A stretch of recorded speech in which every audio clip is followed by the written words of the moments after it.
Hey, yo, what's good? This is Charlie with Debate the Greats. I am with the Bandit Boys. What's up, my guy? What's up, bro? What's happening? Stop hitting my mic. It was literally a long arm of the law. Long arm of the law. We're in the building. Salute. Of course, we got the guys in the building. We got Weaponized West in the building, in the flesh. Yeah. So he's actually in the studios. Also, y'all see that support right there? Go and put that on your phone. Go ahead and support the podcast. Appreciate it in advance. And we also got to the left, Jeff. What's going on, people? To the left, to the left. Anyway, salute. We are in the building, y'all. We are in the building. So yeah, let's go actually first. Like, how was your weekend? Weekend was amazing, man. I'm here, ready to get it going, and that's what it is. All right. What about you, Weaponized? How was your weekend? You know, life's still lifing, man, but sports world turned out for me. Can't wait to talk about it. So yeah, it was good. Gotcha. And to the left. Man, I cannot complain. I'm here. I'm healthy. Everything's good. Word. I also have to say this. Whenever somebody try to tear you down, remember, make sure you keep going and show the haters what's up. You know what I'm saying? That's how my weekend went. But it was absolutely it was absolutely phenomenal. Like I said, don't let no one stop you and keep you down. Keep going, keep progressing, and making stuff happen. Like I said, but other than that, the weekend was fantastic. Did some yard work, almost passed out. I realized I'm not 30 anymore. Took a nap like a 40-year-old, but it was all good. So yeah, let's get to the playoffs because I'm extremely excited, and let's take a look at this right here. So this is what the finals preview is going to be now. It's kind of like what I said, like 3 weeks ago. I wanted the Knicks to go against the Spurs, and that's who we have in the NBA Finals coming up soon. I think the first game is on Wednesday. So let me know first. I want to talk to you first, Weaponized. What are your thoughts about this matchup? Well, if you remember, man, we first started talking about this, I said I really wanted it like you to be Spurs Knicks to kind of, pay homage to the last time the Knicks made it. It's crazy that now they're playing the Spurs again. But I didn't think that the NBA was really ready to let go of the OKC whole ship yet. So honestly, I was surprised to see the Spurs were able to, take 2 games back to back. Game 6 in San Antonio, I think they beat them boys by like 20 something. And then of course last night, Game 7, they went to OKC and did the unthinkable. Honestly, knocked the champs off in their home building, in the Game 7. So I'm just happy, honestly, that we got to see some legit basketball last night. There was some floppy here and there, a little bit on both sides, but that wasn't the story of that game. And honestly, I didn't think the NBA was going to allow that to happen. So shout out to Adam Silver for telling the boys, let them play, man. And I think the best team came out and won. And that's been the best team when it comes to these two all year. Spurs beat them 8 times to 4 all year. So people talking about J-Dub and he wasn't there. And you're right. But J-Dub was there during the season. Chet was there during the season. And the Spurs were 4-1 during the season. And then they gone ahead and knocked them out in 7. So it's the way it's supposed to be, bro. Yeah, that's a great point. 4-1. Like they were talking about in the press conference that we've been beating them all year. So, yeah, ain't nothing changed is what they're saying. So, yeah, I think that's impressive. Great stat. I actually forgot about that. What are your thoughts, Bandit Boys? I'm upset, man. I've been flip-flopping like LeBron James all season, man. Here we go. I underestimated Wemby and them. I don't think they had the experience, in which they don't, but I don't think they know how good they really are. but definitely I thought SGA and them would play better Game 6. It's been a seesaw battle up to Game 6, back and forth. You win one, we win one, and I figure it would play out in 7, which OKC was at home, so you would think the veteran team that just won a title going back to back would man up and win on their home floor, and it didn't happen like that. Wemby's is something different, and he's coming to his own, and he ain't even coming to his own yet. You see what I'm saying? So it's scary. The sky's the limit for OKC, man. They got some great talent. Dylan Harper, Stephon Castle. They got some great pieces, and we may be talking about them for seasons to come. But they still got one more game to win and one more series to win, and it's looking like they might win that too. So I'm sorry. What'd you say? What'd you say about Wemby? He's something different, man. Last week Wemby was terrible. He was horrible. He was what I'm saying. Now I told you, that's an alien. You can't do nothing with. Here's the thing about the Spurs. They're so young that they don't know that they're when they're in danger. They're just playing. They're just playing together as a team. They're so young and naive. It hasn't probably even fully hit them yet what they've accomplished. They've knocked off this champion. And we also saw that the refs wasn't involved that much in this game. So when the refs aren't involved, guess what happened? San Antonio blows them out. So anyway, let me get your thoughts to the left. Yeah, I always knew that the Spurs would pull it out against OKC. They're young, right? Full of vigor, vitality. You got Wemby leading the way. As he stated earlier, the regular season series, the Spurs had whooped them the whole year. So knew that one was going to be over with. I think versus the Knicks, my heart, I'd like to see the Spurs win it. But I think about the Knicks and their experience, the regular season between these two teams, the Knicks and the Spurs, right? It's been split. They only played twice. The Spurs won when they were in San Antonio by 2. Then they went into New York and lost by 25 to the Knicks, right? And that game snapped an 11-game win streak that the Spurs had going on. So I would like to see the Spurs take this one, but I think that experience kicks in, man, and it's going to be Knicks in 6. But, I definitely think that moving forward, there's a new powerhouse in the West. Like, I think that they've knocked SGA and those guys off the throne, man. Everyone was kind of tired of seeing the refs helping out OKC. Just got tired of it, and you just saw this last series, actually the last game, without the refs' involvement, that the Spurs actually dominate those guys. Facts. I totally agree. I totally agree. Yeah, I think it may be Knicks in 6 too. I'm giving predictions so far, but I think it may be Knicks in 6 because the Knicks, they've been there. They've been beat up really bad. Pause. They've been beat up really bad.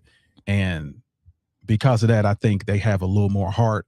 But there was another person. There was another person that made it their 4th year to the finals. Oh my God. I didn't say nothing. Listen. Already, I didn't say a word. I just said there's already a person that in year 4 made his team to the finals, and I believe his team is better than that guy's team. And that was LeBron James. So wait, whose team is better than that guy's team? Oh, I believe the Spurs is better than what LeBron James had in the finals. Yeah. Okay. But I mean, Wemby in year 3. Are you talking about Wemby and LeBron? Is that the comparison? Yeah. Okay, yeah. All right. Wemby didn't start at year 8. He won 18 when he got in the league. Mm-hmm. He was 19.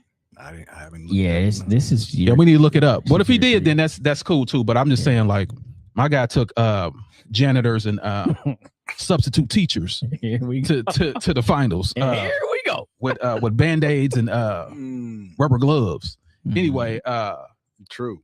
But I'm just true. saying, come on to the left. Come on to the left. Cut it out.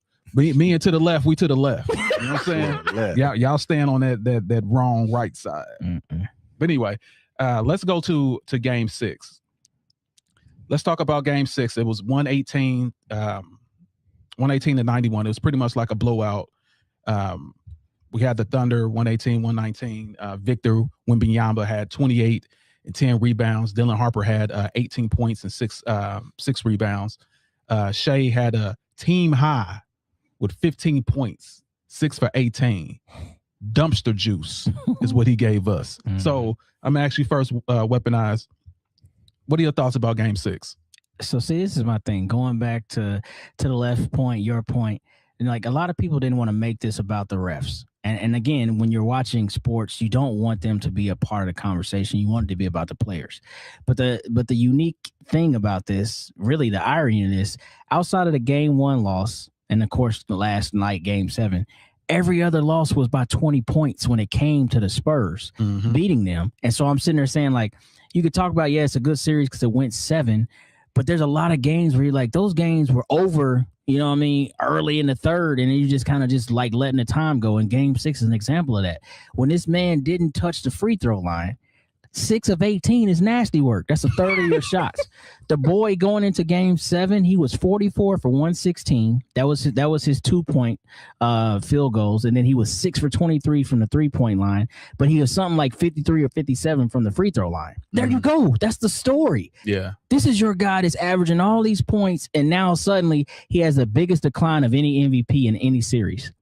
These are facts. He was averaging 30 for the season, and in this series, he's averaging 24 points a game, but he was averaging 11 free throws. Right. So I say all this, say, when you're in Game 6 and you watching him needing the refs and he's not getting them, yeah, it's kind of like you're just watching a player that you know can score, and he's having an off night. So this wouldn't be nothing to talk about if he wasn't an MVP. And that's been my whole thing. No hate to the guy, but he's not the best player in the NBA. Period. He's just not. And these moments show.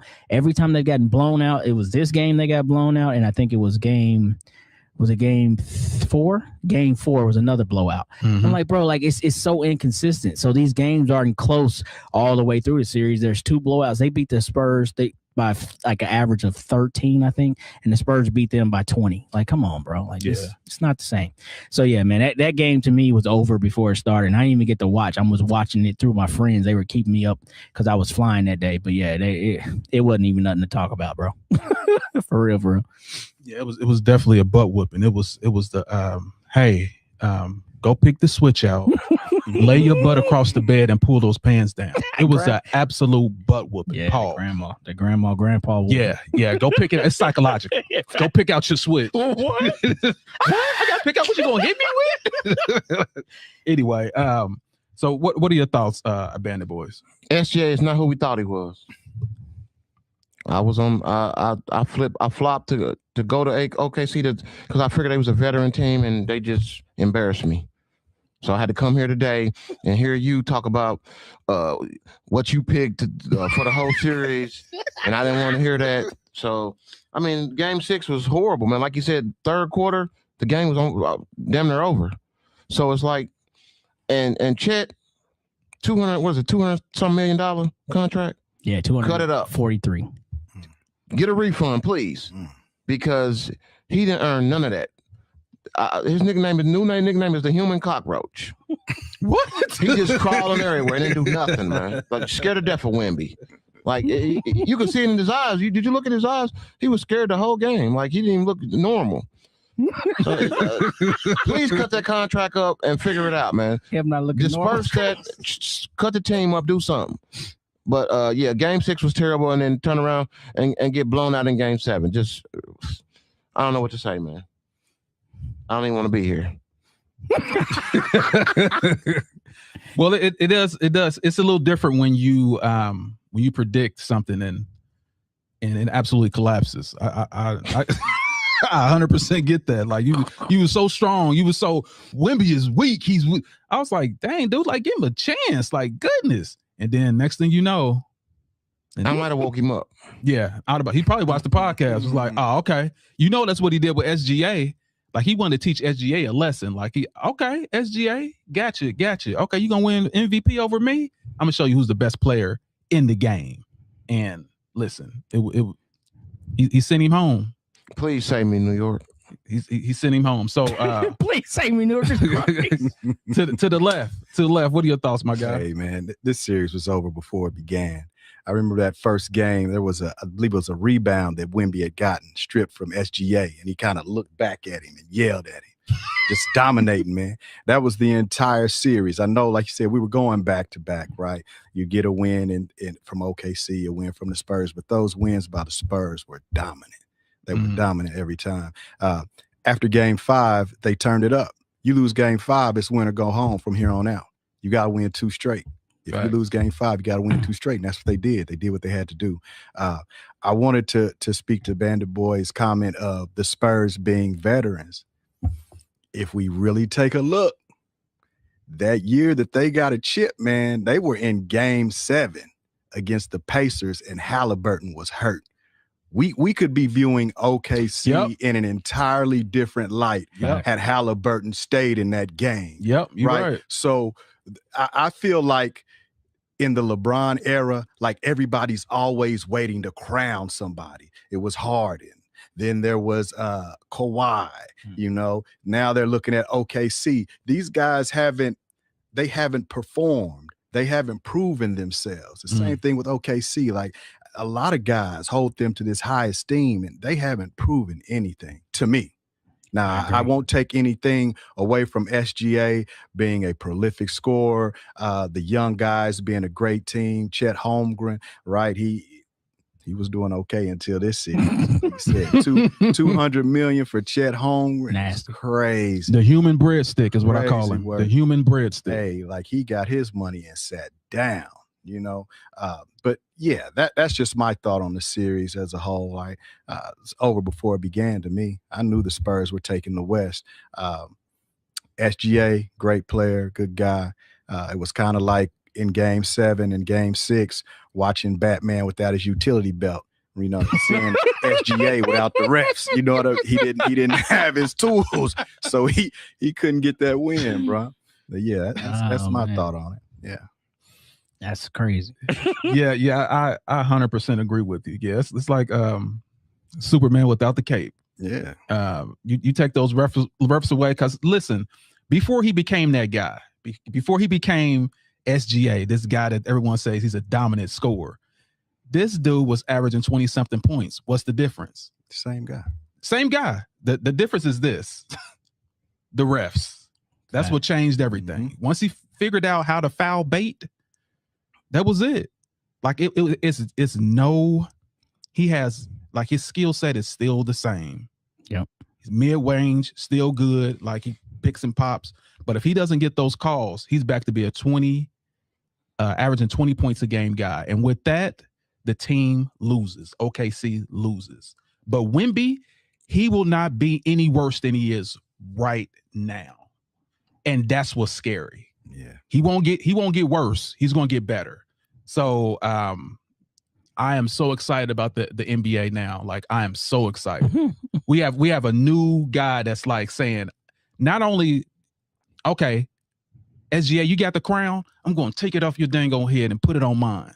Look at me. I love that. When SGA was trying to get his MVP, like you actually seen Wemby with his head down, like looking up with his, like LeBron when he was, at game 7. Come on, man. Can I, every time I mention LeBron's name, somebody say something. I don't get it. Anyway, let me go back. He's looking at him like you cutting your wrist. Anyway, so he's looking at him like, oh, okay, you want MVP? You think you're the best player in the league? Let me show you. This dude's about to go on a run. This run's gonna be longer than your girl's stockings when she run against the building or something. It's gonna be crazy. Anyway, let's go to game 7, and of course we got some highlights, so I want to talk about that. Game 7 was absolutely crazy, so I just want to show this right quick. Excuse me, little breadstick. How you doing? Tell your mom I said hello. Hey, blinking in some Nikes. That's what I'm saying. Yes, sir. And look, him from the 3. Whop. And look at this. They said, I'm not lying about this though. I'm going to be 100%. They said when the bench said when he caught this block, when Cornette did this block right here, the bench yelled, LeBron. I'm not joking. That's what they said. They yelled LeBron. So anyway, I just want to make sure that's being known. But let's talk about Game 7. Let me get this loop going. So we got a loop going up in here. So Weaponize. Let's talk about Game 7. What was your thoughts? I had to take my hair down, man, because it's time to really get into the pod now. So there's something that I think that the NBA has been missing for years, and we're gonna put a lot of weight on Wendy's shoulders to kind of bring that back. But the level of competition and desire to win for you, like he said, during the LeBron era, and I'm not just blaming LeBron, but during the LeBron era, had kind of like dissipated. Everybody cares about being homies. You hear stories, people showing up in the city the night before they go out and have dinner, then go play. Like, you can't take that serious. The thing that I missed, you know what I'm saying, back from our day of watching basketball, honestly, was you're supposed to hate the opposition while respecting competition. You're supposed to hate them, bro. And Wendy showed this whole series. I don't like them. I don't like them. And I'm not going to sit here and give them, you know, more of this credit or desired or so whatever because they're the champs. Like, I don't like them. And every time I'm out there, as you can see, they play me a certain way. And at some point, I'm going to start playing them the same way, which he was doing. And his whole team started doing it. And then they end up getting the W. And then, like, at the end, he respected them. That's a great team over there. But we ain't even got to talk about them no more. We've been beating them all year. That's the way basketball's supposed to be. You're supposed to have competition in the level of, I respect you because we're playing the same game, but I don't like you. We're not supposed to be buddy. You know what I'm saying? We're not supposed to be like, oh yeah, that's the MVP. So nah, man, we all got the same, you know, goal, and the goal is to win. And I'm glad that he absolutely came out and played like that. Now his numbers might say something different because it's 22-7. But when you watch how he was controlling his teammates, talking to them, always being in the moment, never getting down on himself because everybody's literally looking up at him. Not just because he's 7'5", but because at 22 years old, they see Tim Duncan again. Tim Duncan took his team to the finals at 22 years old, and they see that whole thing replaying. Plus Tim Duncan and David Robinson and Pop, all of them are in his ear, creating this monster that we see right now, or this alien, if you will. So Game 7, it was put up or shut up, and he absolutely did it. They had multiple double-digit leads throughout that game. They lost them and got them right back. They showed a level of composure that young teams ain't supposed to have. So commend him for what he done.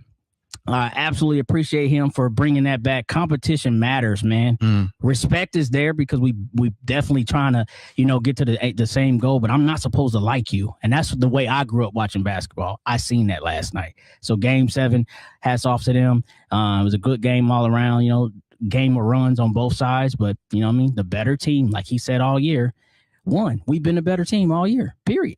So there it is. That's how I laid out. Sorry, I had to get my hair going. Yeah. Glad you. Yeah, because we about to roll the sleeves up with these topics. We talking about your guys, so I know you're gonna be all on it. But anyway, I'm with you 100%. He gives homage to the old school, and that's one of the things I do like about him too. I'm speaking of Wemby. Like he is an absolute monster. Like there's nothing you can do with him. And like I said, now he got that battery in his back. He's seeing what it feels like. That's why I said it's gonna be a problem. He's gonna be a problem, bro. What are your thoughts, Amanda Boys? Game 7, 22 points, 7 rebounds, 2 assists, 1 steal, 1 block, and he got one up on SGA. He got the conference final MVP, Wemby.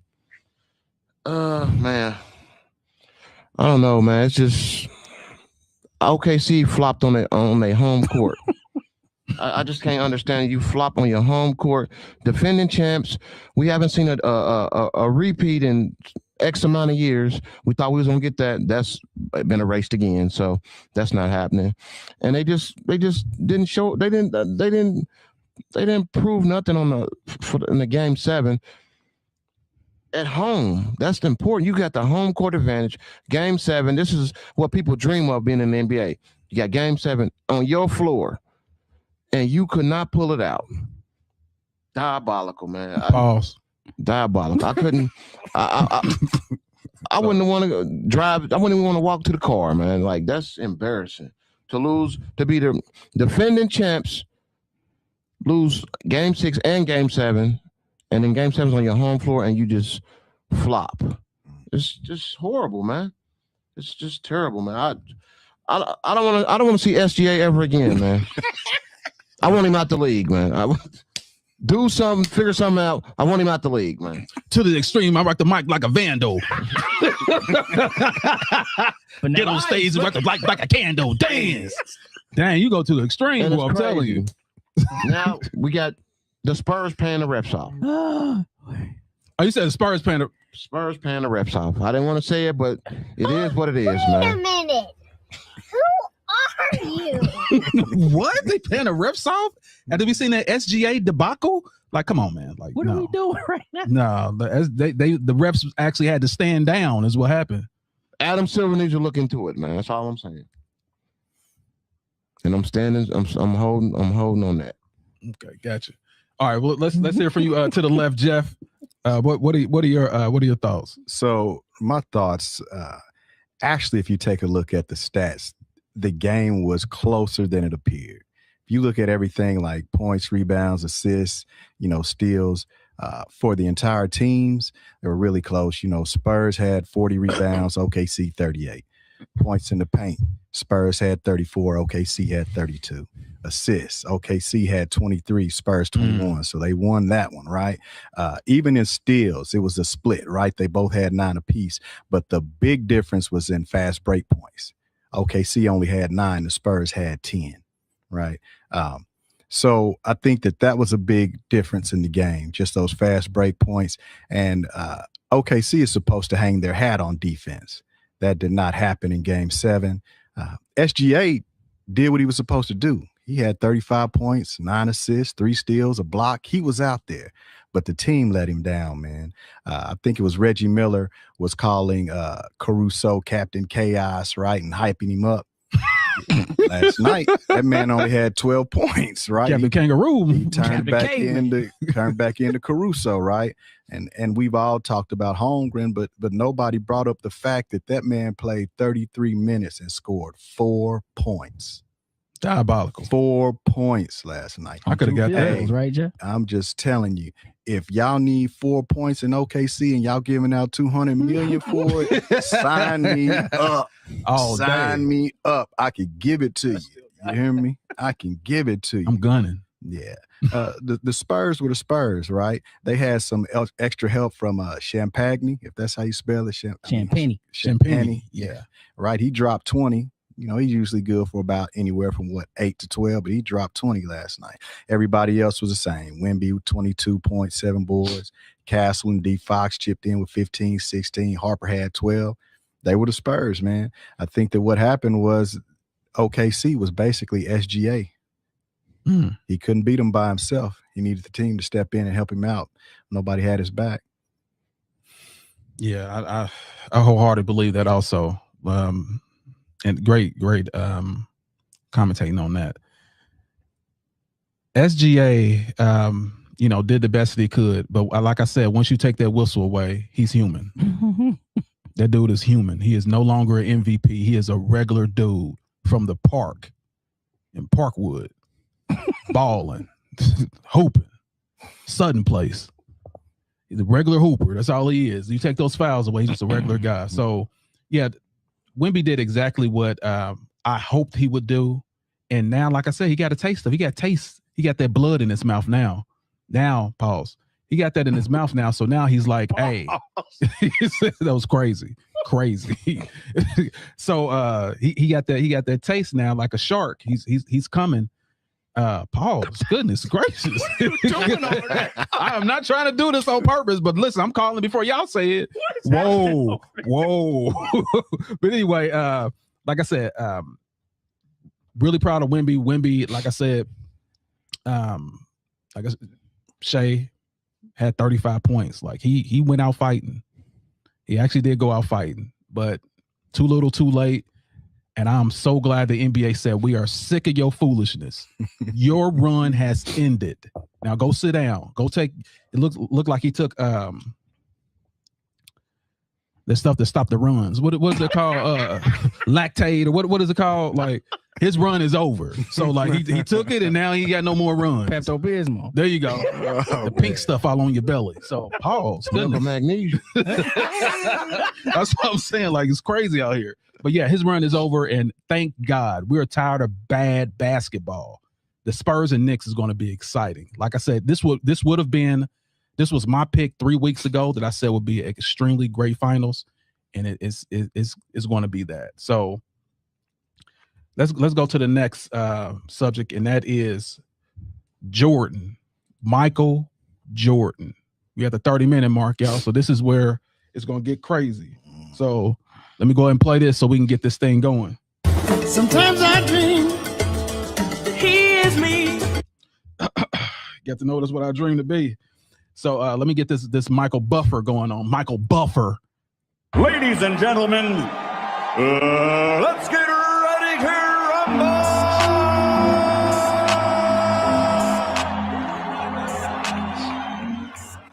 Let's get ready to rumble, y'all. So we're talking about Michael Jordan. Is he the GOAT, or is he just a lucky son of a mama? So let me hear from you. Weaponize the Michael Jordan fan club inductee, winner, king. What are your thoughts about Michael Jeffrey Jordan? So everybody knows the stats, man. I'm sorry. Go ahead. Yeah, scream. Go ahead, get it off. Nah, but everybody know the stats, man. I'm not here to talk about stats, bro. And the GOAT conversation, to me, honestly, has to really be about what other people feel. Now, we are all fans of the game, but we've never stepped on the court in the NBA. We've never been in that atmosphere. So we've only ever just watched. But when you listen to players talk about Michael Jordan, players now, not a bunch of guys that podcast, or not a bunch of, analysts or announcers, but actual players, they tell you all you need to know about the GOAT conversation. When they talk about Michael Jordan, sure, they give him a bunch of crazy names that to me are blasphemous, Black Jesus and all this other stuff, the Anointed One, all this crazy stuff. But just when they talk about who he was, like, I've never seen somebody be feared or be thought to be feared on a basketball court. Literally, you playing basketball. Why do I fear you? But the fear is you're going to embarrass me. You're going to make me look bad in front of family, friends, and the entire world, and we can't do nothing about it. Like, Michael Jordan stepped on to the scene in the mid-'80s and changed how everything was perceived as great. We already had Bird. We already had Magic. We already had Kareem. We already had Wilt. We already had Big O, Jerry West. We already had all Elgin Baylor, all these great players. But none of them had that transcending, damn, I'm watching something different. Like what is happening right in front of my eyes? So you take that level of just awe, I guess, and then you take that level of the respect that every player that he stepped on the court with was like, nah, we ain't never seen nothing like this. Every player, every single one of them. And just watch how he went through what he had to go through. Took him 7 years to meet the top of the, mountain, if you will. But he got there. And then when he got there, the only time he wasn't showing up in the finals is if he took a retirement sabbatical, because the game was too easy. Like, I'll be back. Like, literally, like, I'll be back. And literally came back and dominated again. 2 different waves of domination. Same, decade, but 2 different waves. Like, bro, we'll never see nothing like that. Everybody talk about what we'll never see again with LeBron and this and that. I get that. But we've never seen somebody retire, hang it up, play baseball, come back and be like, yeah, I can still do this, and I can still do it at the highest level. Let me break the record 72-10 and still win MVPs, still win, finals and finals MVPs. Like, we'll never see that again. The dominance speaks for itself, and how he's received is that nobody ever feared LeBron. I still stand on that. As good as he is, nobody ever feared him. People feared Michael Jordan. Boys couldn't sleep the night before they played Michael Jordan. And that's all you need to know. This ain't coming from a fan. This is coming from what players have said. And I think we don't give that enough credit. So we already know the stats, all the MVPs, all the scoring championships, all his entire trophy case. This ain't about that. It's about what the NBA felt in pause. What the NBA players said, I say, when playing against him, and how they, perceived him then and now. And they still talk about the man. That's all you need to know for GOAT. They still talk about the man. He retired officially, 25 years ago now? 2001 his last, or no, when was the last? 2003. My bad. So yeah, 23 seasons ago he retired, and they still talk about him, bro. That's all you need to know, man. It's not about stats and numbers, bro, because that counts, but it's about how the league perceives you. LeBron crowned himself the GOAT. That's the difference. Yeah, I'm with you 100% of what you're saying about what he did, because those are facts. Those are facts. What Michael Jordan did, you cannot debate that. There was something that they never saw before. That athleticism, that pure dominance, all that is 100% right. But the feeling thing is kind of like, okay, you remember that chick body was banging. I'm just talking about, listen, you know her, she body was banging, everything. I mean, on paper, she looked great. Like you saw her, you walk with her, you were proud. She opened her mouth, everything was negative. Tore you down like she was just a horrible person. So I'm just saying, like, all feelings is something different. But you're right. Regarding feelings with Michael Jordan gave you that feeling back in that day. Yes, true. True that. Why does it gotta be back in the day? Why we gotta do that? Well, I don't feel that way at all. I'm talking about me personally. I don't feel that way at all. Like his dominance and what he did. Once I look at the stats, and I'm gonna talk about that. I'm gonna talk about everything that happened during that time. But I'm just commending you. What you're saying is right. Okay. What you're saying is right. Is he had that aura, that feeling. You never saw him out anywhere. If you did, it was like a sighting, like Jesus walking on the on the water. Like it was like, because you never saw him. He was out somewhere. He had a myth, but he was all over all these commercials. Yeah. So that's what I'm saying about Michael Jordan. So okay, well, we know you're a registered, not Republican or Democrat or independent, but hater. You're a registered hater, and you said you hated Michael Jordan because what he did to Charles Barkley. I did. No, that's in the past. That's in the past. I hated Jordan. My thing is, like, Jordan is number 2 in my book. I wouldn't have him anywhere else. If I didn't like him, I would have him like number 5 or 10. Like, I respect what he did at his time. Well, you know, Ricky Bobby said, if you're not first, you last. So that number 2 thing ain't really doing that for Michael Jordan. He's either the GOAT or he's not. You know what I'm saying? That's what we talk about. The GOAT. He's never not my GOAT. So let's hear from a band of boys. I want to hear from another Jordan extraordinaire, the captain of the Jordan Club. I got a Jordan tattoo on my back. Picture still up in my bedroom at 40 years old in a poster, the jersey untouched, autographed. Let me hear what you have to say, band of boys. I'm gonna piggyback off what Wes said, from what his peers said, not what he said. His peers, people that played against him, and what he's done for the league globally. LeBron can't touch. He's an icon forever. One of the greatest and the most feared. We're not talking about stats. Once again, the most feared player in basketball from his peers. He never said he was the GOAT. His peers called him the GOAT. So he didn't self-proclaim anything. And what he's done for basketball, as like being in a dunk contest. If you want to carry a league, you want to make the league better, right? Not bring it down. So how many times have people wanted your GOAT, or you say LeBron, to be in the dunk contest, but he does dunk contest dunks in warm-ups? What kind of leader and superstar? He's a superstar, but you got to do things to, make the league better. He didn't make the league better. He made his teams better, the teams that he built, not that he stayed and toughed it out.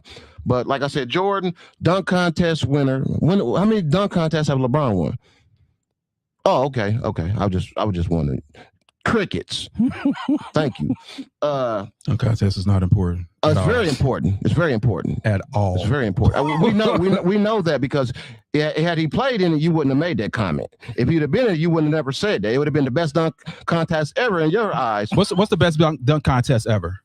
Jordan versus Dominique. You got to be outside of your mind. When they robbed Dominique.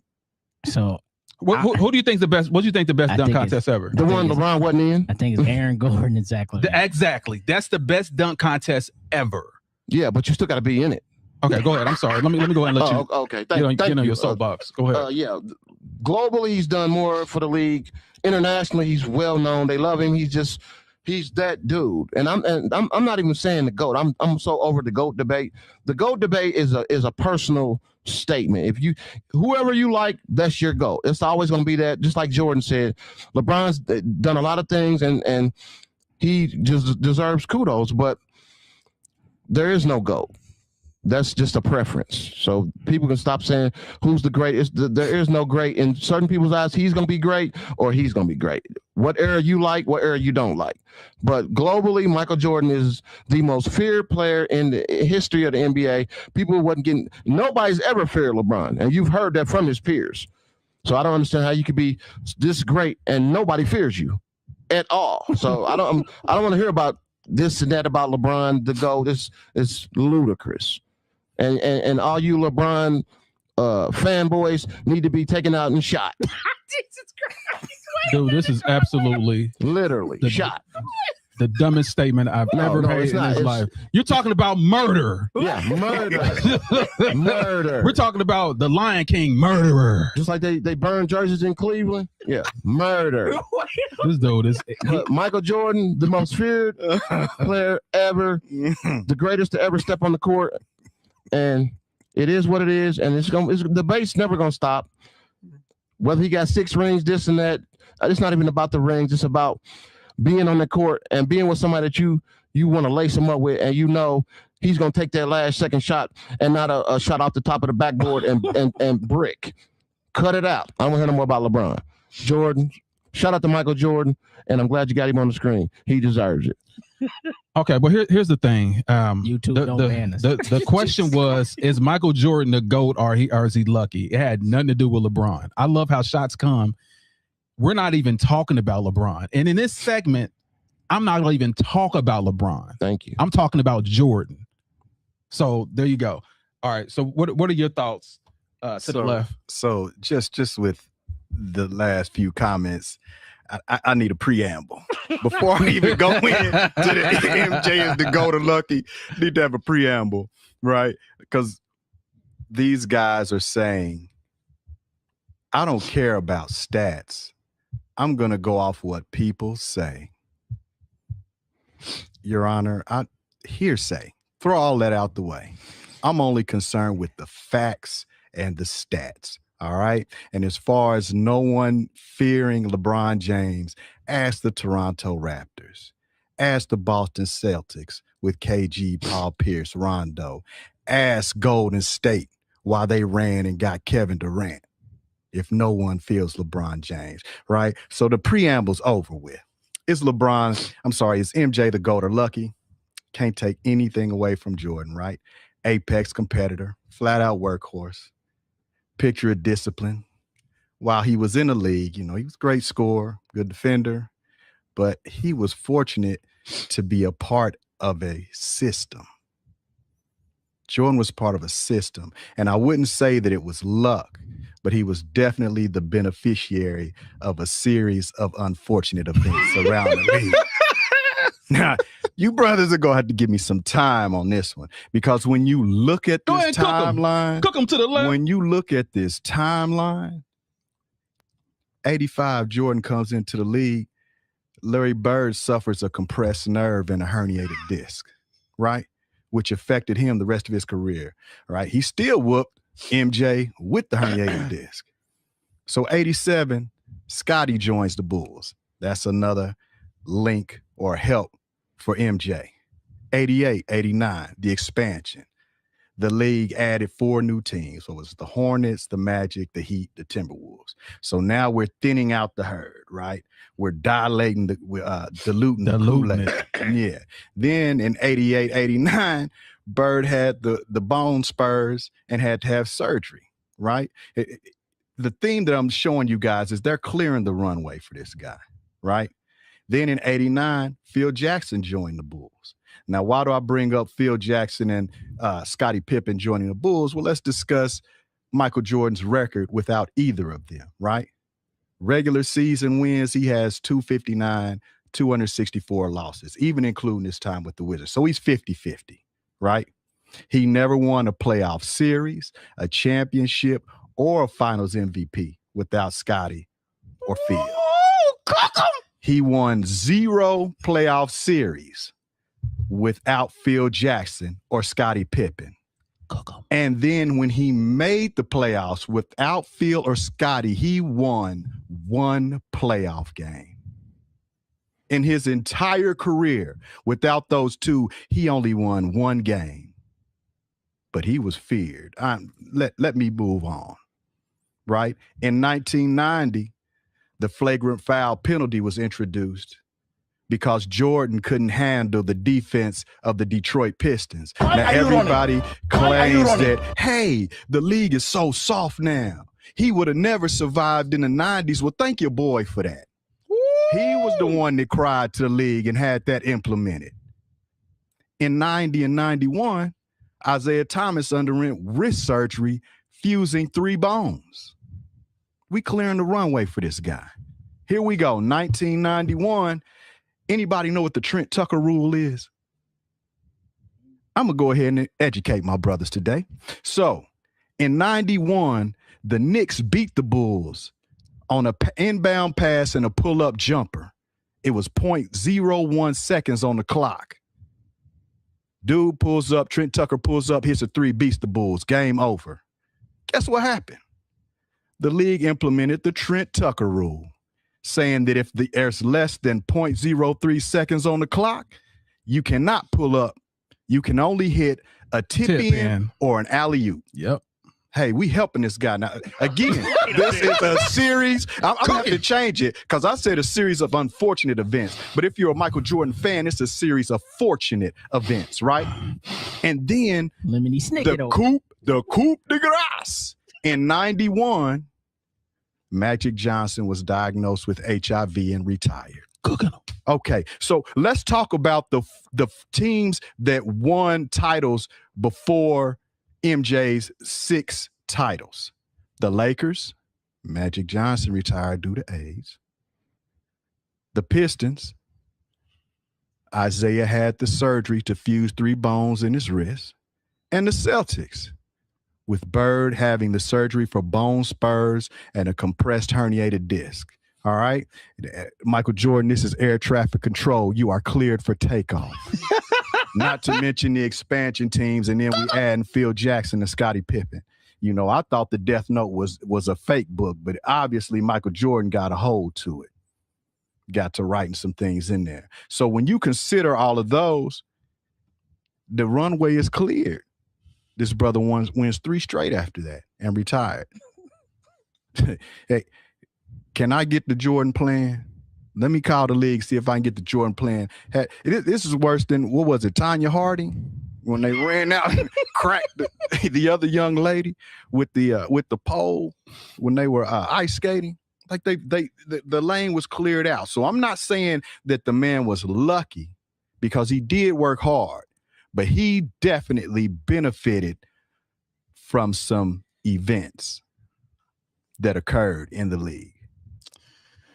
I'm going to leave it where it is. If anybody, and to be honest, I needed a graph for that one, right? But if either of you guys want it, I can send you the link, right? They can't see it. I second that emotion. So no. Oh, if you feel it, but he stayed the course though. Just cancel all the other topics. He stayed the course though. Nope. You had your lane. Nah, don't do that. You had your lane. He had his. Now I'm about to have mine. Runway is clear. Mm-hmm. Yeah. So there's a lot of points that you made that I figured the same thing because you know. When you see facts, you just want to talk about facts are facts. Facts are facts. Yeah, in the 1990s, as far as like the dominant teams, the Boston Celtics, the Lakers, the Pistons, Jordan beat none of those dynasties healthy. He was the only team, the only super team in the 90s fighting inferior competition. It's like me on the court with kindergartners. Yes, I'm going to look fantastic. This is Michael Jordan. He's going to look fantastic. So let me go into, because he was the luckiest player that ever lived this game, that ever played this game. 1991 Eastern Conference Finals, like he said, Isaiah's wrist. Remember, Jordan has never beat Isaiah. When he beat him, the number one scorer, the 6'1", was injured. He had a career-ending injury. Like they said, this injury could end your career. It didn't, but he was never the same. That's how Jordan overcame. This is 1991. This is his ascent, I should say.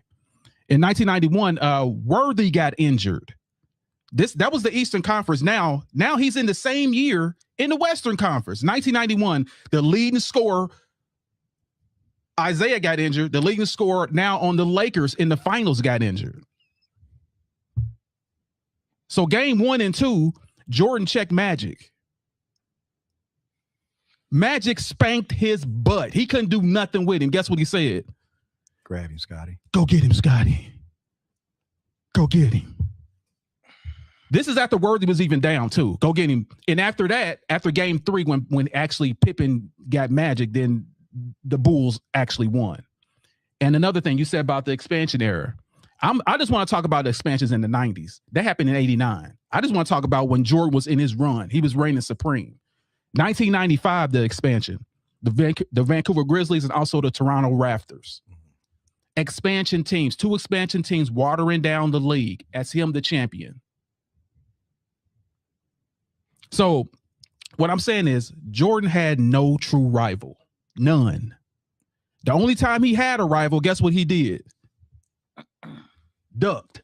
Houston Rockets. Houston Rockets. Oh, let me go ahead and retire right quick. I'm going to retire right quick. Why was he there with the Houston Rockets? Why does this guy have to retire? How can you say this guy's an ultimate competitor when he freaking retires? He quits.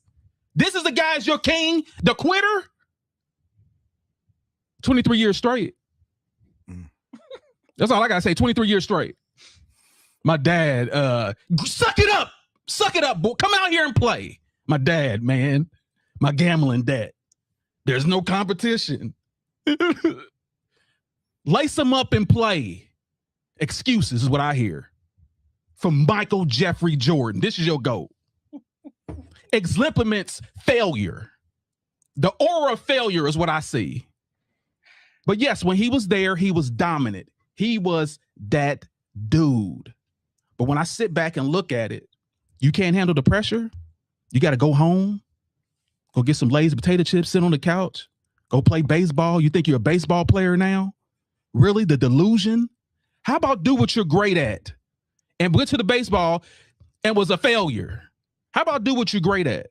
That's what I can't stand about Michael Jordan's mentality. Y'all say this dude is the GOAT. He's the greatest. When you quit all the time. Who want to be married to someone that leaves you 3 times? And that's what y'all doing. Y'all married to Michael Jeffrey Jordan. And it's absolute pathetic. All you Jordan lovers, get out of the... Ladies and gentlemen, get out of your nostalgia about this dude. He played no one. He was the luckiest man that ever played this game. Like I said, the number one scorer of Pistons was injured. The number one scorer, when he got to the finals, Worthy, got injured. That was luck. He won his first championship by straight luck. So that's all I got to say about that. Hold on. Nah, ain't no hold on. You said yours. No. You said yours. Nope. Wait a minute. We're Next debating the greats, so that has to be a rebuttal. There has to be, because y'all said a lot of stuff that's not. Y'all said a lot of stuff. What? Okay, here's what I'm gonna do. I'm gonna let you say what you believe is not facts, and we're gonna move on because we're almost an hour in. I'm just gonna touch on all the things you said really quick. Don't touch on nothing because that's that could be deemed. You said game 1 against Magic, he got cooked. Magic had a triple-double. They won by 2 points, but Michael Jordan scored 36 and Magic scored 19. Like, what do you mean he got... How many assists did he have? Who? Magic. Magic had 10. No, but hold on. No. Because see, this is the point you're forgetting. Michael Jordan has the most average assists in any final series with 11. He averaged 11 assists in that series. When did he do it again? No. No. You asked the question. You said that. No. When did he do it again? Give me a time he did it again. If you're good, you can do it again. When did he do it again? When did he average 11 assists a game? Matter of fact, when did he average 7 in a game? You're not in a final series. When's the last time he averaged 7? This is what I'm saying. You said he got cooked and he had to ask Scotty. What was the next game about? What was the next game 2? Look at game 2. He averaged 11 for the series. No, bro. I'm saying look at game 2 what Magic had. Magic was cooking Jordan. Why do you think he told him to check him? Triple-double. I would consider that getting cooked. Yes. You do know Magic 6'8", Okay, right? Hold on. No. Hold on. But Jordan had 36, 12 assists, and 8 rebounds in that same game. Magic Johnson had 19 points, 10 rebounds, and 11 assists. Did they win? They won by 2. But you said Michael Jordan got cooked and needed Scotty to come guard him. But that's the only reason why I brought that stat up. This is so definitive to the MJ fan. Out of all the information was given, that's what the hill you want to die on. I was going one by one, but I'm gonna do it quick. Because then y'all talking. He been talking about for months now. This magic wrist of Isaiah Thomas. I'm so tired of hearing about this wrist. Isaiah Thomas for his career averaged 19 points for his career, and he averaged 16 points in that sweep. He just needed one more 3. Why are y'all acting like he didn't play at all? He played and they got smacked. You talking about an average. 1991, his career average is 19 points. Dude, 4 games. That's his career. 6. What is his playoff average? That's his career. Isaiah Thomas? Dude, look at his playoff average. You're looking at the wrong numbers. Look at his playoffs number. All his playoffs numbers go up when he's in the finals. He averaged 16. Bro, you're talking about his whole career, even when he got injured for those 4 or 5 years. Stop that. When did the injury happen? The injury happened in 1991. When? It's when he had the surgery to fuse the 3 bones in his wrist. Now, if you want to talk about injuries during a game, we could talk about when Isaiah was playing the Lakers and rolled his ankles, had to strap up, and then he dropped 25 in the third quarter. Still a record. Okay. For most points in the quarter. But what I'm saying is, like, these are the hills that you choose. No. I was going one by one. All right, That's so it. we got that. So you're saying that Isaiah's wrist doesn't matter and that he didn't get cooked by Magic. Y'all act like Isaiah was not a factor. Dude, the doctor said it was a career-ending injury. Like, stop that. Like, and then your numbers is wrong because you're looking at career even when he was injured. I'm talking about. You know how he hurt his wrist, right? How did he hurt his wrist? Because he'll be able to back me up if you know the history. The summer before, he shot too much. He literally shot too much and broke his wrist. It wasn't no fall. It wasn't no magic. He shot too much and broke his wrist. Does that have an impact on the fact? If he's injured, he's injured. I don't care how it happened, dude. I'll take it even further. He had already still been a great player, and still made it to the Eastern Conference Finals. Now, why all of a sudden are we talking about the wrist? Well, it was a factor. Because that's when he had the surgery in 1991. It was so bad. And the herniated disc, he didn't herniate his disc playing basketball. He did that shoveling gravel to fix his mom's driveway. So what I'm saying is, an injury is an injury. What I'm saying is he was still winning until they played the Bulls in the Eastern Conference Finals. No, he was not. They made it to the Eastern Conference Finals. Dude, no, that's okay. That's cool. He made it to the Eastern Conference Finals, but he was not the same. You know it. I know it. Look at his numbers. Look at his numbers before 1991, and then look at his numbers before that. You can see the decline. He was a declining, bro. Just won the championship. It happened after the championship when he hurt his wrist. You know it, and I know that. He shot too much. Okay, so he shot too much. Regardless, he had surgery, and they still made it. And they said it doesn't make. Godly, still made it to. He still was injured. Like that doesn't change. At the end of the day, he was still injured. Hey, look, check this out. He wasn't. So it only matters that he listen. The injury only matters because he got swept by the. Had he I'm not saying Wes, check this out. Wes, injury. I'm just saying it's what happened. Wes, check this out. Wes, check this out. I'm black without my glasses.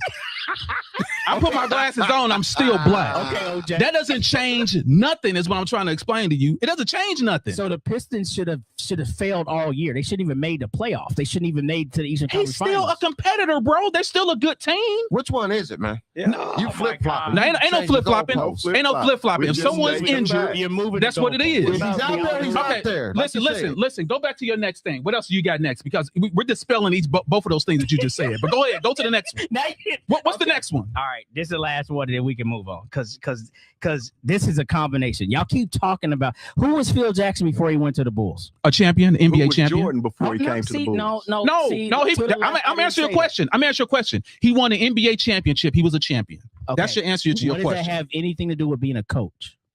Okay. If you were in, hold on, Isaiah Thomas is an NBA champion. You asked me a question. Like, do you want me to answer? Go ahead. Go ahead. I'll wait till you finish. Okay, go ahead. Because you're going somewhere like we don't have to go there.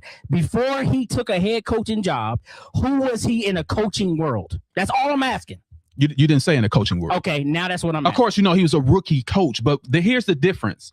Here's the difference that you're missing. Who's the coach for Golden State? Steve Kerr, right? Steve Kerr, right? Was he a leading scorer? Or was he just on the championship Bulls teams? It was coached by Popovich and coached by Phil Jackson. If you're a champion, you learn how to coach because you sit and watching everything. You're not the number one scorer. Phil Jackson was never a number one scorer. So what he had a chance to do is watch the coach play with the best player, deal with him as a role player, and he got a chance to watch the whole thing. Okay. He's a champion. See, so here's the deal. Before he met Jordan, I'll just sum this up quick. The whole Jordan Pippen, the whole Pippen, and now all of a sudden he got Phil Jackson thing. To me, that's a wash. Unproven guy coming out of Central Arkansas, scary, frail, all the things. His first 2 years was just learning. That's it. Scottie Pippen was not even considerable player to year 3. Okay, so all this, he got Scottie Pippen. Don't act like Scottie Pippen came out and immediately made an impact like Dylan Harper's making in San Antonio or something like that, because it didn't happen. Now, this whole thing with Phil Jackson, cool. He was a champion, but a lot of guys have won championships and coached and not meant anything. If you want to point to anybody as the true reason of the system that to the left said it's Tex winners who've been running that since the 60s in Kansas. That is the true reason they had a system. Phil Jackson, I'm not taking nothing away from him. Who hired him? But what? Who hired him? What you mean who hired him? Phil Jackson. Jerry Reinsdorf or whoever. No, Phil Jackson made his own coaching staff. He found Tex. Oh, you talking about who hired Tex? Yes, who hired Tex? But Tex had been coaching for years. So you're right. That is the mastermind of Phil Jackson. Tex, he hired Tex. That's what I'm saying. So all I'm simply stating is that had more impact to anything than Phil Jackson just being a rookie head coach. Let's just not do that. I want to say thank you because I'm going to add him to my list. He's another series of fortunate events for Michael. Man, you understand what I'm saying? Either way, the system and Scottie Pippen. Look, here it is, bro. This is my last thing, and all right. I thought that was the last thing. Now you're saying that's another last thing combined. Because like y'all, you see what I'm saying? Y'all got a lot. Okay, man. go ahead. But here it is, right here, bro. Here it is, right here. Now, see, I done lost it. It's the thing that I sent you, that article that they talked about in 1996, how bad Scottie Pippen was playing. And the whole playoffs, he was playing terrible the whole playoffs in 1996. Remember, he had a tweak back early or something like that. But this whole, I need Scottie Pippen to do this and do that and do that. Michael Jordan in 96 carried the entire squad to the championship. Scottie Pippen he was pretty much irrelevant. I mean, pretty much irrelevant. Same thing in 98. 98, he hurt his back again. I'm sorry. How many championships did he have without Pippen? There we go. How many championships did he have without Pippen? I may be wrong, but if you could let the crowd know and the audience know how many championships. The answer is going to be 0. Okay. But anybody that you want to bring into that, who can you name? Any player? We don't even got to take your guy, but any player that's had another player with him. How many times have they won it without somebody else? Here's Kobe. You could do it. The LeBron D-Wade. Listen, here's my question to you, and this is going to end all arguments regarding who's the GOAT. Period. Because y'all throw LeBron in, I wasn't even talking about LeBron. This is all about Jordan. I didn't even throw him in. I just said you can use anybody. But go ahead. Okay, so here's what end all debates right here this second. Name the same player that was on LeBron's team all 4 championships. Oh my God. LeBron. What? Go and turn this around and turn this. Let me go and turn this around and turn this away. This is how. And like I don't think you see greatness. The greatness is I don't need a system to win. I don't need Phil Jackson. I don't need Scottie Pippen. I don't need Rodman. I don't need these Tex Winters. I don't need a system to win. I can go anywhere, any player. The only common denominator in all of LeBron's championships is LeBron. Are you kidding Case me? closed. Are y'all kidding me? He has 12 guys in their prime that will be Hall of Famers, and a total of about 18 total that will be Hall of Famers, and none of that matters. You talking about people past their prime, right? 12 people in their prime. No. They're not. They were not in their primes. Cut that out. What I'm saying. Cut that out, bro. Hear this. Cut it out. Okay, let me try to just go. Go ahead, please do it. Yeah. I'm waiting. Wade, Bosh, Kevin Love. Hold on. Don't stop me. Give me 12. Kevin Love was not in his prime. How was he not? Kyrie Kevin Irving. Love's prime. Go. I give you that. I give Kevin Love in prime. Hold on. Let me just. I'm trying to remember. 'Cause that's everybody. No, it's not. No, that's it. Man, I had this. Matter of fact, I got it written down somewhere. Okay, go find it. We got time. We'll go to a commercial break. Come back. We'll go to the next topic, and I'll bring it right back for you. Okay. Well, speaking of that, we'll take a go rest unless you got something to say. Okay. Go rest is We'll take a go rest and No come more back to Curry this go. because that's absolutely crazy. You say you got 12. That is an absolute straight up lie, and I know that from the pits of hell. And I'm preaching from the pulpit. That's absolutely crazy. So let's go to the next topic, and we're gonna circle back to the Jordan, Gold, and LeBron because obviously they're not getting it. That LeBron didn't need anybody else to win the championship. It was only him. He's the only common denominator. I can take spoons and forks and win the championship. Anyway, so let's go to the next one. Kyrie Irving. This is Kelly Pavlik and Jermaine Taylor. Oh yeah, I'm this right fight. back up. But go ahead. No, we'll circle back. But yeah, this is the fight right here. And if anybody doesn't know, like this is for the unified middleweight championship. This was September 2007. Taylor dominated the early rounds, and Pavlik landed 35 punches, a barrage in like a few seconds, and he survived.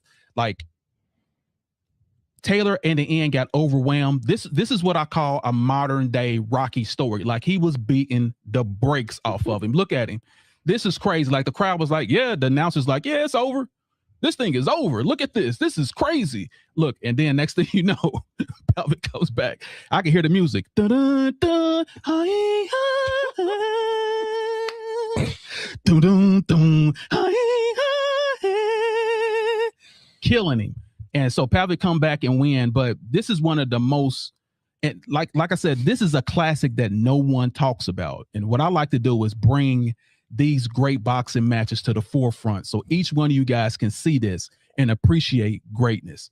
Pavlik had like I said, Taylor was undefeated and no one thought this guy would come back, and boom, it is over. Ref, please get in there. Help that boy. Let it go. So yeah, I want to hear from you first, Weaponize. What are your thoughts regarding this match? Got me fired up over here. Oh, look here, man. They fought twice.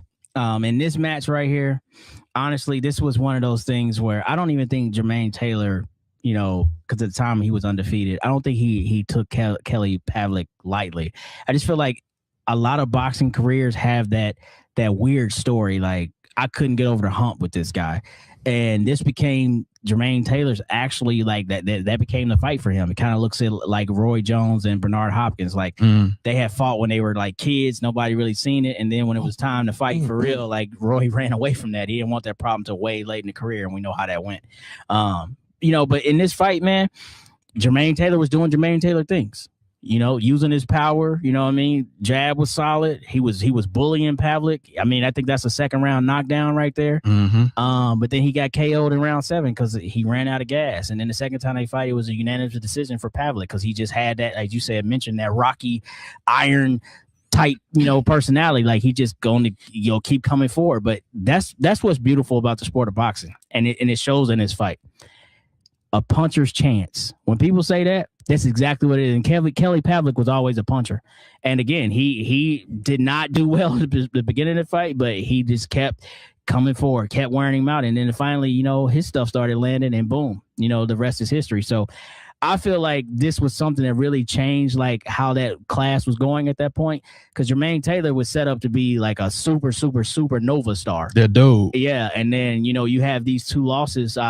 correct me if I'm wrong. Are they back to back? Did they run it right back and he lost again? Is that how it went? Yep. But it went to a decision for the. Yeah, exactly. Yeah. So again, he goes from being undefeated to having, 2 losses to a guy that everybody thought he should have beat. Mm-hmm. You know what I mean? And so I think that just kind of, I want to use the word derail because that's too much, but that definitely turned his career from where it was maybe going to what it actually became. Because then after that, correct me if I'm wrong, Jermaine, he had was it a motorcycle accident? Like something like put him in a wheelchair or something like that. Yeah. I forget what the situation was, but something that kind of like took his boxing career away from it later in his career. But yeah, this is a fight that nobody expected. You know what it reminds me of? Roy Jones and Tarver. Same thing. You know what I mean? Like I feel like Roy Jones, super favorite. Tarver again, boom, puncher's chance, lands something, knocks Roy's out, then beats him again. So yeah, that reminds me exactly of that. Oh, that's a good commentary. That's what they were saying. Stop the fight. Stop the fight, please. We're getting brutalized. Beating the hell out of Clubber. What are your thoughts, Bandit Boys? Brain damage is real. I'm pretty sure these guys need to get checked out after this fight. But if you watch the fight, Jermaine Taylor gassed himself. He was. I mean, everybody was fighting, punching each other. Everybody was getting theirs in. But like I said, he gave all his, and he just got gassed. If you can tell right there, he's giving it all. And he has no more, and he got gassed, and he just got overwhelmed at the end of the fight. But a great gladiator battle too. I mean, you would have never thought that this would have happened if you watched the beginning of the fight. You thought the fight was over after Pablo got knocked down a couple times, but a hell of a fight. And like I said, he just gassed out. And that takes nothing away from his greatness. But yeah, he gassed out, and Pavlik took the win. But it was a hell of a fight to watch. And yeah, like the way they was punching each other, some brains were shaking in this fight. Trust me. Big fact. But it was a hell of a fight, man. I really enjoyed watching it. But yeah, he just gassed out. Look at the goodness. That's insane. Goodness. I mean, right behind the other That's what punch. I'm saying. It looked like the fight was about to be over real soon. But it's double up like this. You got to give Pavlik his credit. He weathered the storm. Yeah, he did a fantastic job. What are your thoughts to the left? Well, when it comes to boxing, the top 2 weapons a boxer has are his mind and his conditioning, right? And this is what won it for Pavlik, right? We look at Taylor, we see the way the fight is going early on. He looks like he's winning the fight, right? But Pavlik was determined and he was conditioned. That's all it took. He just waited for his moment in that fight, right? When he got his chance, it looks to me like Jermaine was just gassed. He wasn't conditioned for it. He wasn't ready to go the whole fight, man. And like the brother said earlier, just a puncher's chance, man. He just stayed in there, used his mind. He was conditioned, ready for the fight. Got him a win, put his name on the map, grabbed 2 belts. Yeah, I like what you said, that conditioning, that's definitely why he won. It's big. Probably not even the best boxer. Taylor had all the skills, all the weaponry. He just didn't have, it showed he didn't have that heart to go that extra mile. Yeah. And a fight will bring it out of you. So the rematch was in 2008. So the first fight was in September of 2007. And then the rematch was in February 2008. So, that wasn't even that much time before the next fight. And This is not the rematch. No, this is the first one. This is the first one. This is where the knockout occurred, where it shook up the world. So who won the next fight? Pavlik. Yeah, he won both of them. Yeah, he won both of them. He won a unanimous decision for the next one. So great. So what we're gonna do now is go to the next topic, and that is Beauty Wheel of the Week, baby. we got to get a Beauty of the Week some airtime because Maniac. Somebody need to air it out. Trying to get me in trouble. 5'11", 195. Hey, your girls know that there's other women out there. Come on. This is for the fellas out there. This is for the fellas. One more time. Running back, I wasn't looking.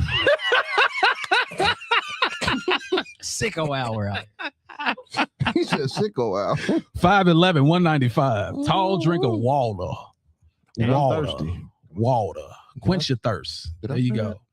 That's for the fellas out there. And also we got to throw in our promo. So, make sure y'all listen up to all those people out there that love us, that like our content. down at the bottom, you'll see subscribe to the Greats Pro on YouTube. This is where we can see your comments for now. And also, we got merch in the building. Y'all, I don't know if y'all see that. We got merch, baby. Debate the Greats. This is what you will get. This is what you will get once you join and subscribe with us. That's our paid inner circle.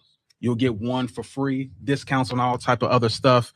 You'll even get a chance to even come here live with us. So yeah, make sure y'all tap in. Man, it's only $10. You spend that on some hot dogs. So you can be a part of Debate the Greats inner circle with just that cost. And like I said, you get a free t-shirt. Debate the Greats, baby. We're in the building. Salute. Hey, yo, salute everybody. So also here, you can also support the stream. As y'all can see, go to Debate the Greats. This is how we can see your comment on YouTube. Go ahead and subscribe, like and subscribe. And also if you want to give, like you like what you're seeing, you want to contribute to the podcast, like this all goes toward podcasts and lights and all type of other stuff. So go ahead and just subscribe. Even if you don't want to join the inner circle, you can actually still support the stream. So we got that ready for you right now. So let's go ahead and go back and talk about what Weaponized has, because what I want to do is let this guy has his whole thing. He says I always cut him off. I don't let him say his. I don't let him get off his shots.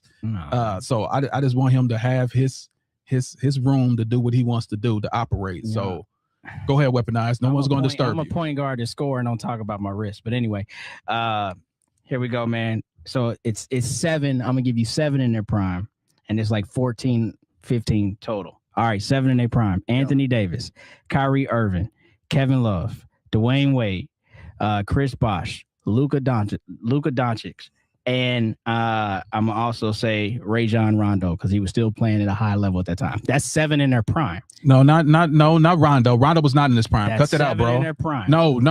I gave you everything. Rondo was not. Come on, bro. Like, you know, he was at the tail end of his career. The same argument with people when Dirk beat them, when they doing Dirk beat them. Dirk was in year 13, and people say Dirk was still in his prime. He was in year 13. But they're two different people. Yes, that's two different players. That's a big man. Rondo was never a volume scorer. Rondo was a true point guard. His whole career, he was still playing at a high level. All right. Stop. Hold on, stop. Before you even do this, because this is what you said. Don't make me rewind the tape. What I say? There's 15 that LeBron had in their prime. You cannot give me. I said 12. 12. And then I said, I'm gonna say 7 in their prime when they start. No, you said 15. You said 12 first. Now don't do that. Like, okay. Nah, bro. So let's continue. See, I let you get off, and you're wrong. I said 12 initially. Then I said, I'm gonna give you 7. Did you say 12? I said 12, but I just called it back. Now I'm gonna give you the. Now you gotta call it back. Now I'm gonna give you the rest of them. We already know who the rest of them are. Shaq. We know who the old dudes were. To be discussing whether MJ was the GOAT or Lucky, and look at where we landed. That's what I'm saying. We're talking about stuff that doesn't even, because he said who is the only player, using his guy, that was there consistently when he won all his championships. That's what he said. Yeah. So there's no who was guy it? that was there. Who was there? Who was the common denominator? My point was this. This is my point. Who's the common denominator? Answer the question. You brought it up. Who's the common denominator in all? The common denominator. Who? LeBron.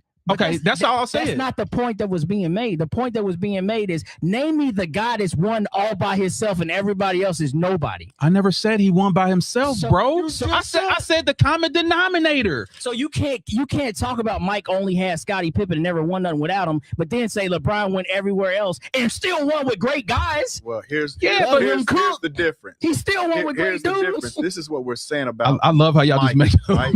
Is that it's 12 players. Now it ain't. The only way he has ever won is in that system with those guys. Whose fault is that, big dog? I'm not saying it's anybody's. It's Jordan's fault because he couldn't win without him. Okay, it is a fact. Okay, so I don't need no system. Fair. So flip the calendar. Mike takes a sabbatical. Scotty got the same system and the same team, the same coach. Only thing is missing is Mike. And they lost. They only won what? 2 games less. 2 games less, and they made it to the. Hold on. No. You said something. He only won 2 games less, and they made it to the Eastern Conference Finals. No. See that's where you're wrong. Because like you said earlier, you're only looking at that season total. They lost 16 less games because it takes you 16 games to win a finals, and he didn't win a finals. That's what you're missing right there. So you can only win. Man, wait. Yes, it is. Check this out. Let me say this statement. Oh my God! You can only win the games you play.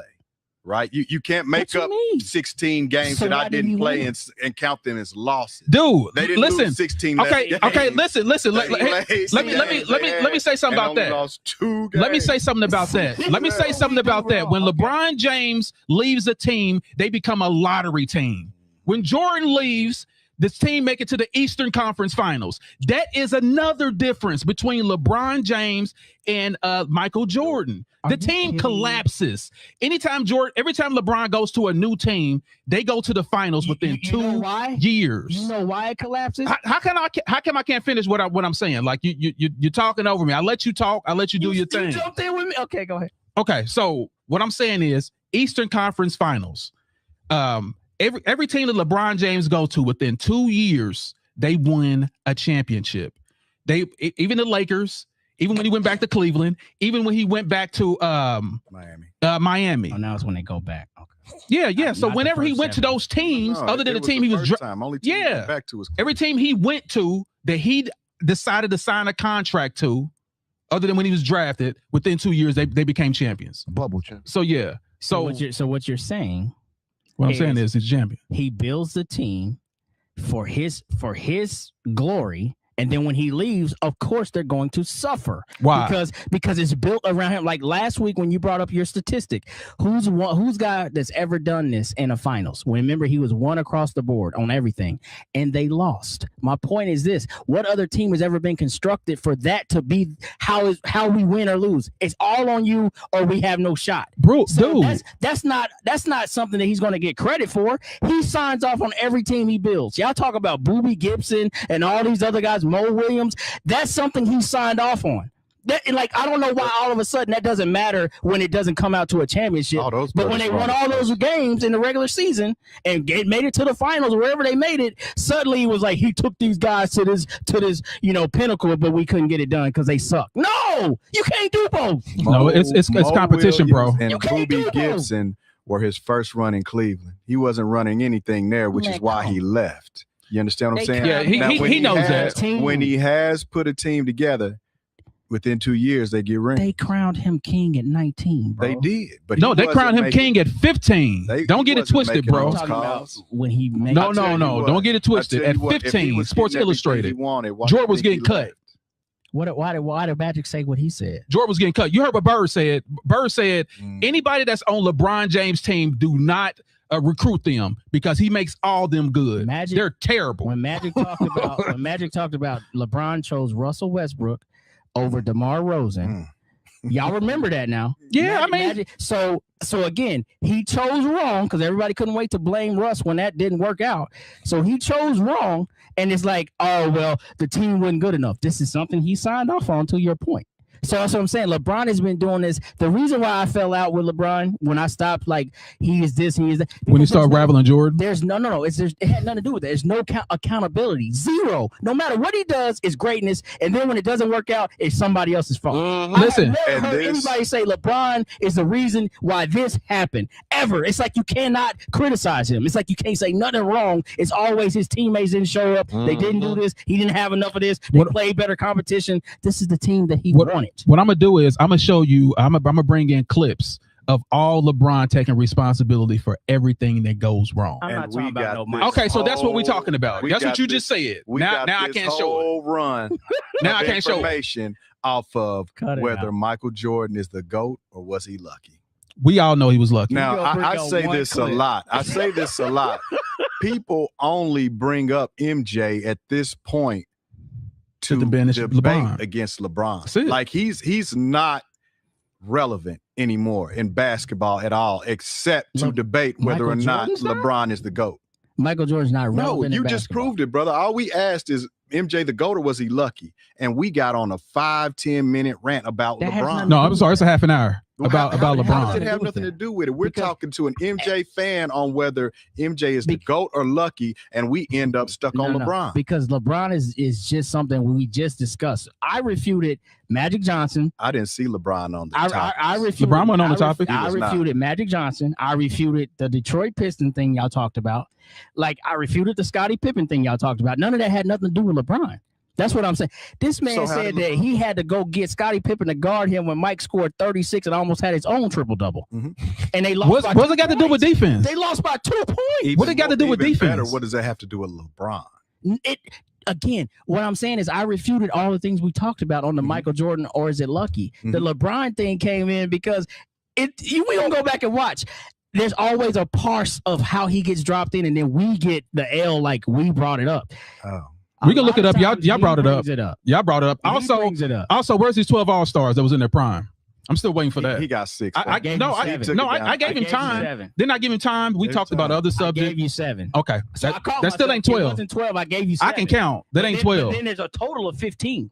That ain't 12. You can sit here and say they don't count. That ain't 12. Shaq was old and this guy was old. 23 years. Ray Allen. Who played longer? If Ray Allen don't hit that 3, then what? Dude, he scored. Tell him what he scored before before Ray Allen hit that 3. Who cares? That's what I'm saying. Like LeBron. You can't say one thing is one thing and then say the other one doesn't matter. Dude, cut it out, man. You just arguing to argue now. Now I see what it is. Did LeBron had a chance to hit the 3 and tie the game? You just arguing to argue, bro. That's all that is. How does this relate to whether MJ is the GOAT or lucky? Dude scored 12 straight points. He scored 12 straight points. He didn't hit the last shot. He's not good. He is irrelevant. You're proving that. He went Finals MVP. He's not good. He's only relevant when you want to discuss the Come on, GOAT bro. to compare him with LBJ. All right, hold on for a second, y'all. I want to give a shout out to some people in here. Shout out to Crane in the building. Shout out to Corey Bishop, Patricio Jose in the building, and also True Mickens is in the building as well. Let's take a look at some chats right quick because I didn't see nothing. And salute to DJ Crane with the super chat. Right on. It's supposed to be a debate. Let's go. That's what Crane said too. They want debates. That's what we're here for. Okay, I'm just trying to. Can I read the comments, please? Can you hold it in for a second for me to read it? Go ahead and just stop right quick. Go ahead. Can I commentate? Hey, boy. Oh, okay. I'm trying to series of unfortunate events, boy. I'm just trying to commentate. Let's go back. We still talking about these comments. So LeBron didn't care about fans. He's selfish. I have no idea what you're talking about. The dunk contest. Oh, dude, no one cares about the dunk contest. Discrediting our fans? No one cares. Now to go back to that, because I want to talk about that. The dunk contest is all about up and coming stars that are athletic and all that stuff. It's not as big as a spectacle event anymore. Like, it's not that. Like I said, the best one was, and it wasn't even Michael Jordan and Dominique. It was the other guy, Gordon, and that other guy. I mean, that's an opinion. No, it ain't no opinion. Yeah, that's what they've already voted that it's the best dunk contest ever. What you just said, they voted. That's an opinion. Abandoned Boys, what you're missing is in 2011, LeBron said out of his mouth on the mic, I put my name in the dunk contest. I'm saying it right now. I'm standing on that. I will be in the dunk contest. And Lied guess to what? the fans. What happened in 2011? He didn't have an injury. He didn't have nothing. Dude, no one cares about the dunk contest. See, that's what I'm saying. No one cares. I'm just telling you. Who won the 3-point contest the last 3 years? Can you tell me that? Nobody cares about the dunk contest. Who won the dunk contest for the last 3 years? Because LeBron wasn't. No, stop. Hold on for a second, because it's so important. Who won for the last 3 years? Since it's so important. Matt McClung won 2 years in a row, and then this year it was I forget the little goofy dude's name, so I can't even tell you the dude's name. But Matt McClung won 2 years in a row. That's like I said, that's not even. It's not important. Who's Matt McClung? What's Matt McClung doing right now? He's not in the NBA. To the left, Jeff. To the left, Jeff. You see what I just said? Yeah, this he should definitely be in the NBA. I know y'all the man said something, and I brought it up, and then he said, "Who cares?" Exactly. That's what I'm saying. That's all. No, I'm saying about the dunk contest, not about what you're saying. You have to put it in context, though, right? Like, there's a difference between saying Isaiah Thomas broke his wrist and had to have a bone fused in 3 places, as opposed to someone saying, "I'm going to enter the dunk contest." Like, the impact is in 2011 too. He actually went to different. He went to the finals. And nobody got time for all that. I'm trying to win championships. Be accountable, right? But Yeah, I'm trying to win championships. I ain't trying to dunk it on content. So Caleb, foolishness, getting hurt and stuff. And Kyrie Irving got hurt. So is that the only reason why Golden State beat them that year, in your opinion? Well, and that's 2015. Yeah, it proves that that's what it was. They sent Dellavedova out in the ambulance. He had to get rehydrated. Dude, that's the only reason. Yeah. That's the only reason why, because you can look at the next year, they came back and beat them. Were they not still down 3-1? Don't matter. They won. Okay, they won, bro. Like, you're talking about stuff that doesn't matter. Okay, right. So these be my points that I'm making. How you don't translate these points, because when I tell you 6-0 is better than 4-6, and I say it doesn't matter, then you want to bring up all the reasons that 4-6 should matter. Time out. That's all I'm saying, dog. You just did it right there. No, I ain't talking about you. I'm talking about the comment. I'm sorry. I'm just saying, man. That's what it is. And so that's how we always land on these things, because I'm the type of person. Not that I'm trying to bring up old stuff, but I'm like, but this is something that you have clearly downplayed before. You said it doesn't matter. They were down 3-1, but they found a way to win. Cool. And I've always said, when you show up to the finals, despite who's on the other side, you got to find a way to win.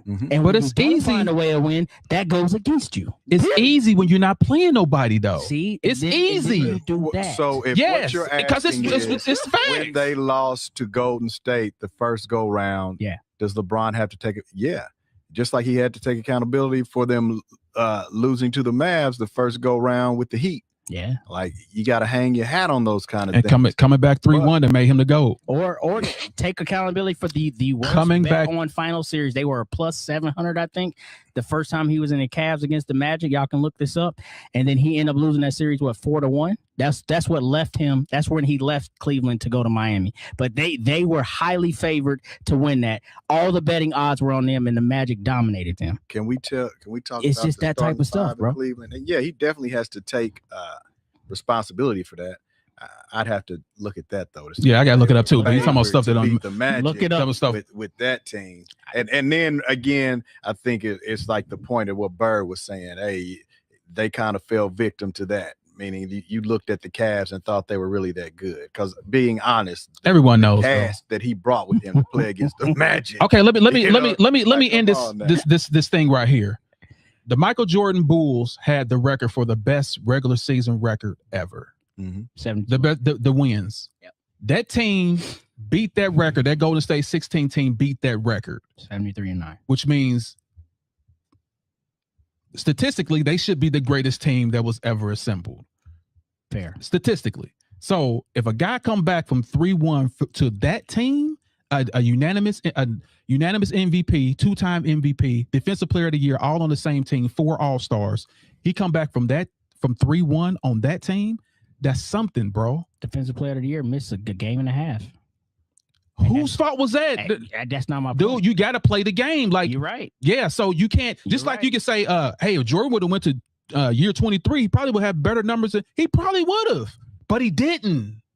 We got to look at what the facts are. Right, and the facts. Yeah, we can't embellish and make up hypotheticals that never ever happen. Again, so when you lose, that's the fact. And when you're playing the greatest, okay, so you take that team that had the best record ever. Dude, listen, you take that team 2016 that has that record that beat the Bulls, then you add Kevin Durant, the second best player in the league at that time.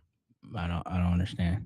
I know you won't never will. Hopefully we'll go back and rewind this and get what I'm talking about. That team just got 10 times better when you add a elite scorer like Kevin Durant. And he came in and just won all finals MVPs and everything. So that's the guy you add to a team that's already had the best record ever. That's crazy. So it's okay to get swept at that point. It's okay. It's okay to lose to a team that had 5 All-Stars on it. No, I'm sorry, 4 All-Stars. The other one was 3. 4 All-Stars on it, and the second best player in the league. So when you bring up them being swept too, can we take a look at that game 1? LeBron had him on the ropes. He did. We already know what happened. We know what happened. We know what happened, but it was all good. He was his teammate. He beat the Lakers too, but guess what? So what? He stepped over him, all that. 4-1, get him out of here. I mean, I'm just saying, bro, you got to find a way. Like nobody said at the beginning of the season, it's easy to say you got to find a way when you're playing terrible competitors. Like you got to find a way. Nobody said you got to find a way to make the finals this year, but they're going to lose, and that's okay. Nobody said that. They ain't playing. Jordan played nobody. 5 in a row that they played each other, or 4? Cleveland and Golden State. Was it 4 times in a row?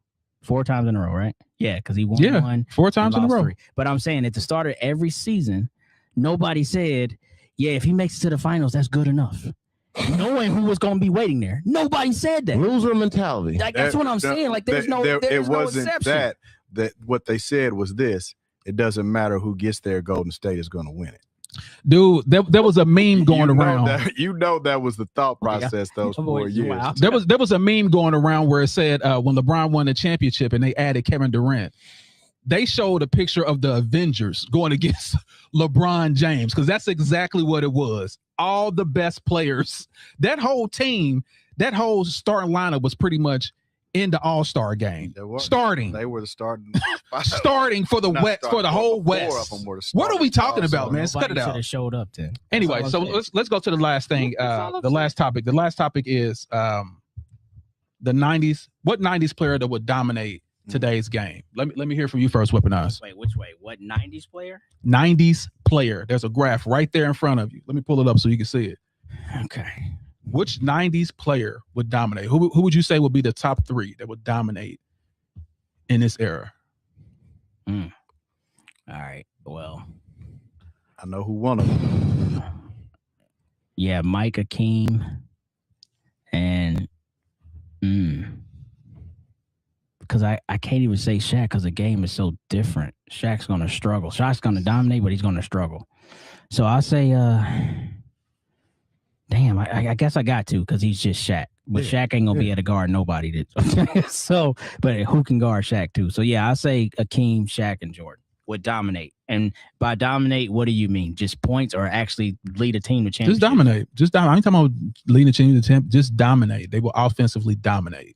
Okay. Offensive and defensive dominate. Yeah, those 3, hands down. Okay. How about you, Abandoned Boys? I'm gonna go Jordan,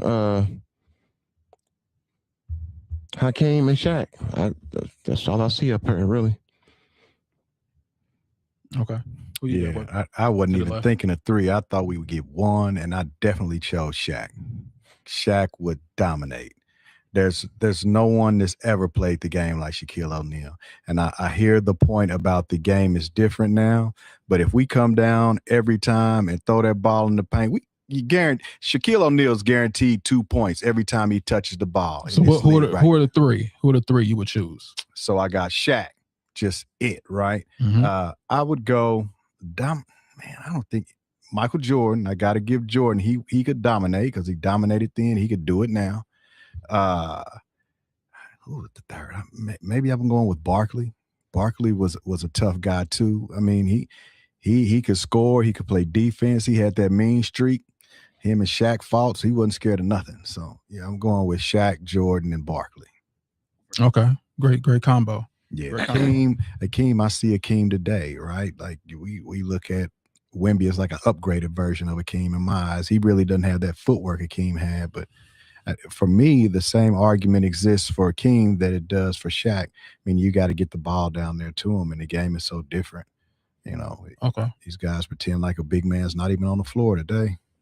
All right, so let me go with my my top 3. It would definitely be Shaq, Scottie Pippen, and Hakeem Olajuwon. I believe those 3 would dominate today's game. Scottie Pippen is an all-around player. Jordan had very deficiencies in his game, and he wasn't good with his own defense. Karl Malone, all he was a bruiser, and they would have put him on his back. I don't think he would have been as what he was. Like I said, Shaq would dominate.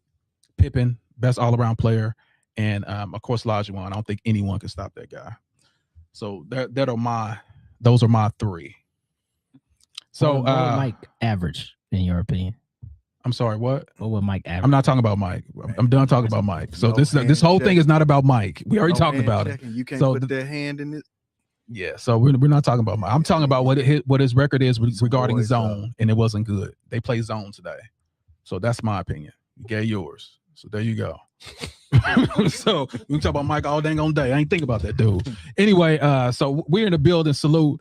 I was gonna leave with final remarks, but we are literally 10 minutes past what we usually do. So I'm gonna go ahead and say go ahead and let everyone know, number one, that if you want to subscribe, make sure you guys come to the Greats Pro on YouTube. Come there.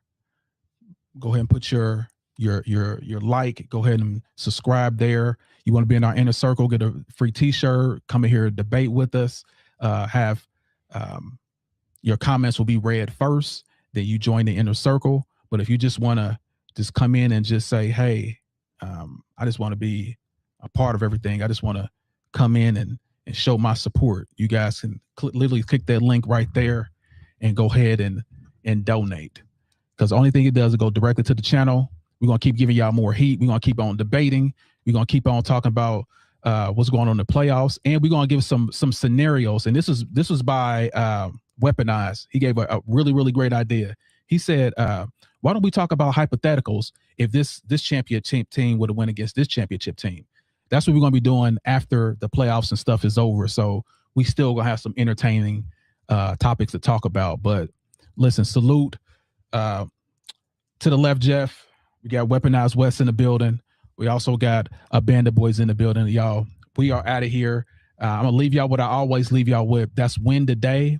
No matter what obstacle come your way, set goals and achieve it. And for the haters that want to hate on you, make sure you give them something to hate on. And always keep God first. And we are out.